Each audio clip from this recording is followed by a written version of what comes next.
السلام علیکم۔ حدیث شریف کا مفہوم ہے جو شخص سورۃ ملک پڑھے گا کالذی 29ویں سپارے میں ہے، اس کو قبر کا عذاب نہیں ہوگا۔ سونے سے پہلے ایک بار لازمی سونے سے پہلے پڑھ لیا کریں۔ دیکھیں، ایک دن سب نے قبر میں جانا ہے۔ قبر جنت کا ایک باغ ہے یا جہنم کا ایک گڑھا ہے؟ اللہ تعالیٰ قبر میں ایک جنت کا باغ بنائے۔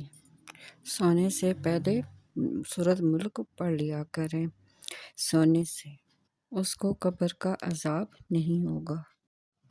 آج ہم بنا رہے ہیں وائٹ چکن کڑھائی۔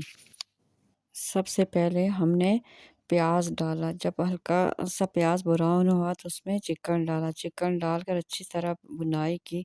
بنائی کرنے کے بعد پھر ہم نے اس میں ٹماٹر ڈالے، ٹماٹر ڈالنے کے بعد جب اچھی طرح مسالہ بھون گیا تو پھر ہم نے گھر کے کچھ مسالے ایڈ کیے۔ پھر اس کے بعد ہم نے 4 چمچ دہی پھینٹ کر اس میں پھر ڈالا۔ آخر میں ہم نے 2-3 چمچ ملائی ڈالی۔ ماشاء اللہ۔